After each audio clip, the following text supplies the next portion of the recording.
Alright, Schlockmeister fans, back to Toxie's Triple Terror Volume 2. We're going to watch something called Chillers. It's been a long time since I've seen this one. Looking forward to watching it again. Let's check it out.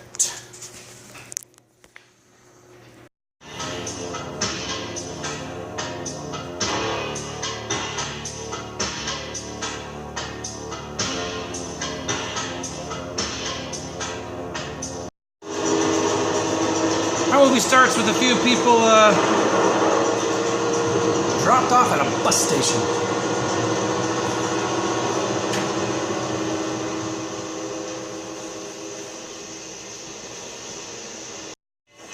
You're just gonna have to wait over there with the others. Apparently they're all stranded there. Christ, why ever take the bus? Bus problems. I don't think the Lord's at fault for your bus being late, mister.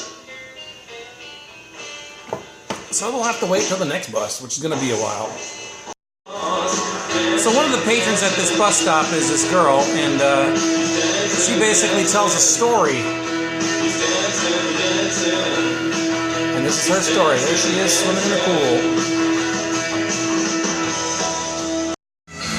I don't know exactly what happens to her here, but somehow she gets, I don't know, stuck or passes out or something. That's Billy Walters saving her. The girl's name is Lindsay. Thanks, sir. Thanks. It's no sweat. They immediately get close. And he's gonna help her train and stuff. Let me teach you to dive. Let's go off the wall. I wasn't kidding. I'm really afraid of heights. You couldn't turn into a little while ago. Next thing you know, they're showering together.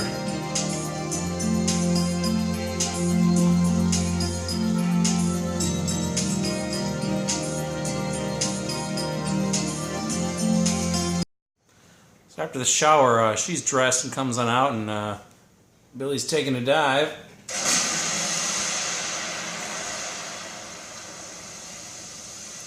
Then he disappears. Odd.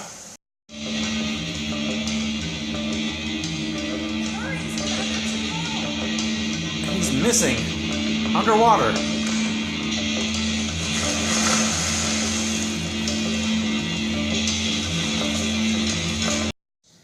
You should know him. He's on the diving team. This is some kind of joke. If this is one of your little sorority pranks, you're in big trouble. Of course not. I saw Billy Waters dive in and not come up. Why don't you believe me? Because Billy Waters died in a diving accident 5 years ago. I don't know if this is a dream sequence or what, but there's Billy. And there goes Lindsay.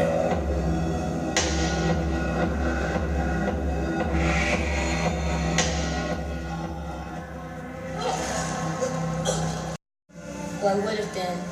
That damn gym teacher would have believed me when I said I'd never learn to swim. In a swimming pool full of dead people, including Billy. Let me give you a little advice, Missy. Never, and I mean never, fall into a pool while operating an electric drill. And here she is in the bathroom being stalked by all dead people. Is it real? Are you all right?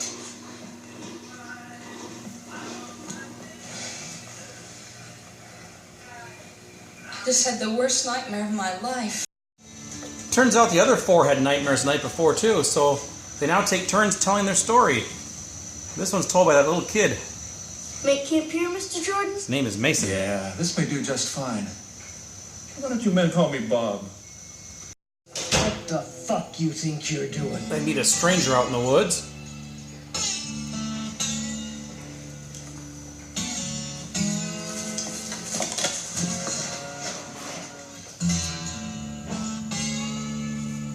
Howdy. Two of the kids, Scotty and Jimmy, go out and catch a smoke. And uh-oh. Something happened to Scotty. What are you back for? Scott? Jimmy runs away. Something gets him too. Oh, the boys are tied up. Remember that stranger that happened into the camp? He's hanging. So who's the killer then? Oh, it's Scoutmaster Bob. I knew I could depend on you, Mason. You'd never disobey me like those two. Disappointed in you, Mason. Mason is supposed to guard them, but he decides to try to free them. You could have had a lot of fun. Ouch.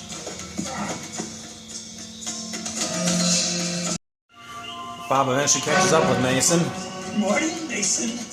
Time for breakfast. Bear trap.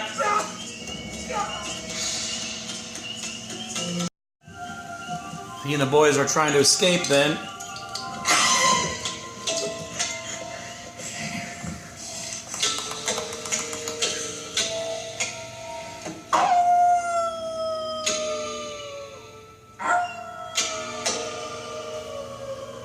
That ends story number 2. That's gross. Here's Sharon. Send me flowers. She's in love with the newscaster. Or take me out to dinner. But you talk to me. Every night at 11, you look right into my eyes. Then you talk to me. A fire on the East End forced one family out. I love you, newsman. Flames ripped through the Hillcrest apartment complex late this afternoon. She decides to call him up to ask him out. Hi, Howard. This is Sharon Phillips. I know this must sound very odd, but I had a strange feeling that maybe we could get together. I'm really very normal. They end up hanging up on each other, but he surprises her anyway. Sharon Phillips?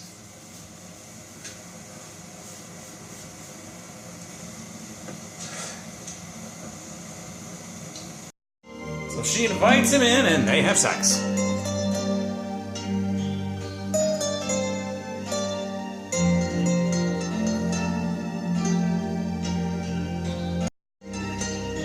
Oh, and he's a vampire.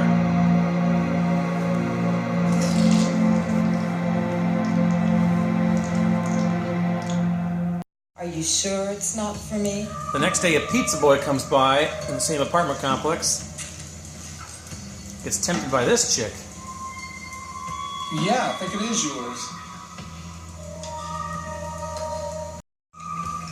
Sharon comes out to find her eating this guy. Turns out this is the sister of Tom, the newscaster. She, takes care of him and stuff during the daytime, apparently. Like spray painting the windows during the daytime, for example.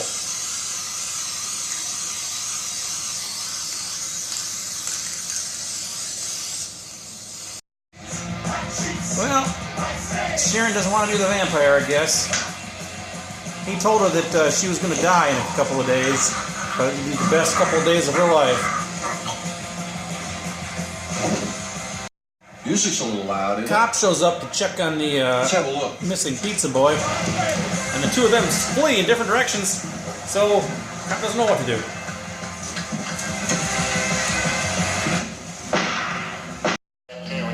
Sharon's in the hospital, somewhere in a different state or something, but apparently Thomas following her is still alive. How are you feeling, Sharon? Tina. Our next story is Ron checking the in memoriams in the paper. We wish that you were here so that your birthday would be happy and not sad. We miss you so much. He's going to read a sad story about a little boy who died. It upsets him. There was something I could do for you. I wish I could bring him back. And there he is.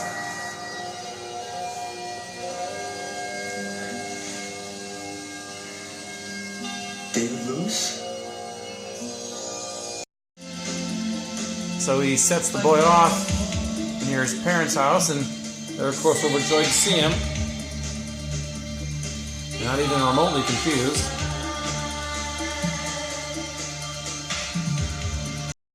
What? Next What thing he did now? was read the obituaries. You're alive. He brought this guy back to life. You're back. Don't ask me how. I don't understand it myself. But just Please don't tell anyone about me. Back. Then he brings his brother back. Died in a You farming son accident. of a bitch. What have you done? You talk like that in heaven? How do you know that's where I was? You mean you were? No. That second guy he brought back to life then bursts in the door, brandishing a weapon. You know, I forgot to ask you something. It's really been bugging me. You know this guy? He's one of the others I brought back. Turns out that guy had been executed. He was a killer.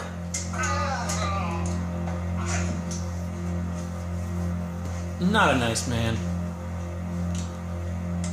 And clearly not grateful. He's got an idea. Go back, damn it! Go back to where you came from! Go back! And it worked. But wait a minute.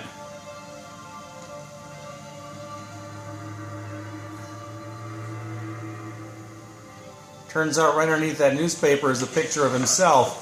He sent himself back by accident too. Pick you up and take you over to the next station so you can make a quicker connection. Well, the bus is finally coming.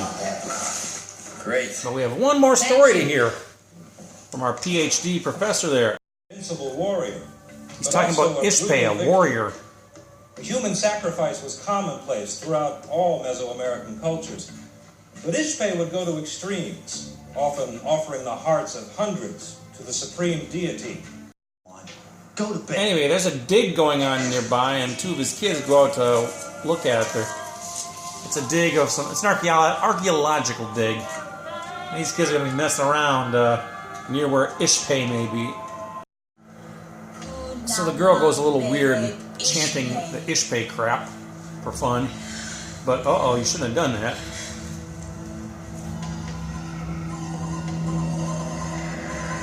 Class. She's possessed by Ishpay now, and she kills the dude. Not only does she kill him, but she beheads him. What do you want? Ishpay Office confronts hours are over. the teacher. Do you like this body, Conroe? Is that what this is all about? It takes more than that to get an A in my class. I don't want an A, Conroe. She smokes some sort of peace pipe and blows the smoke into him.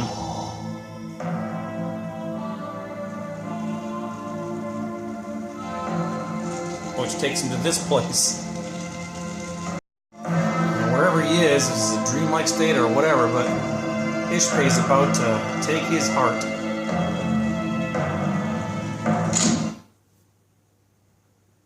Sorry, Dr. Conroe. I thought you were going for the evening.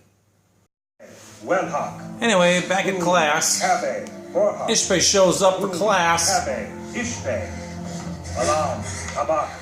Tepule. The guy behind her freaks out. Abak. Quetzal. Balam. Abak. Tepule. The girl behind her is gonna die. Abak. Quetzal.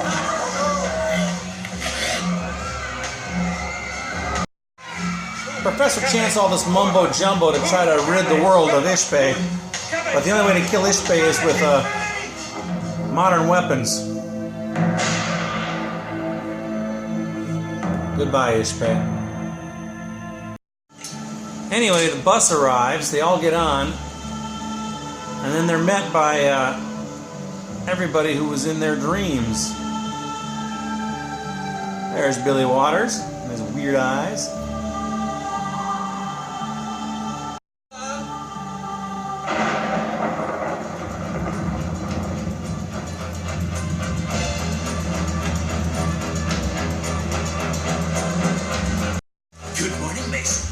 The kid kept saying that every story was not scary.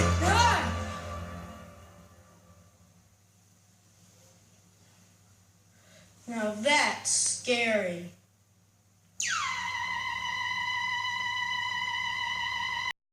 Alright, Schlockmeister fans. Let's talk about this movie, Chillers. Speaking of chiller, it's very, very cold. It's like 0 degrees right now in this car, but gotta do this, right? So here we go. It's available on this Taxi Triple Terror Volume 2 of 7. I just reviewed Beyond Evil the other day, and now I'm doing Chillers. It's a movie that I had on a VHS tape, an EP speed tape, Taped it back around on late 1989, maybe 1990. It's the one that was showing up in video stores all over the place back then. You were bound to find it on a shelf sitting there somewhere. It's got 5 stories in it. It's an anthology horror film. It's all centered around this bus depot where these 5 people are stranded because their bus died or something. So they're all got to sit in there waiting for the next bus. And each one of them tells a story while they're there. The first story was, I can't remember the first story. Second story is about that kid in the woods, camping. There was a third story. The first story was the swimmer in the pool with a dead guy. Third story was the vampire one. The fourth story was, can't remember the fourth story, but the fifth story, final one was Ishpay, that creature. Oh, the fourth story was the guy who brought back his brother to life, as well as a local killer. He had that power to bring people back to life. Anyway, enough about it. So here we go. Chillers, what do I think about this movie? It's not bad. What I remember most about this movie actually is the ending theme song. Sometime in the mid-90s, I made an audio cassette of a bunch of theme songs that I had from various horror movies that I enjoyed over the years. Actually, other movies too. I had the theme song from Chillers, the ending theme from Cannibal Campout. Alien Factor had a song in there too. It's just basically anything that I heard in a film that I kind of liked, I would throw it on there. I think Madman was on there, My Bloody Valentine. It was kind of like a horror tape thing. It was really kind of cool. But that's what I remember most about Chillers.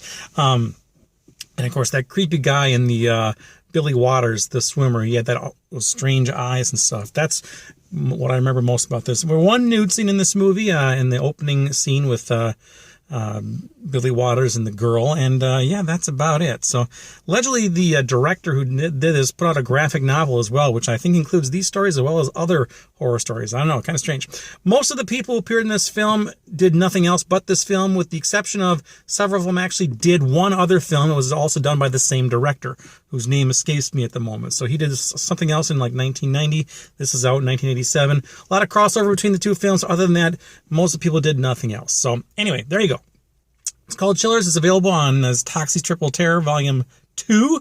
I believe Troma has also put this out on a single DVD. No extras or anything like that, so it is what it is. I think it was shot on video, although I'm not sure. But anyway, decent film for what it is. Not bad. So let me know what you think about it. Leave some comments down below, and we'll discuss it. It's called Chillers. Your head may be buried, but that's not scary.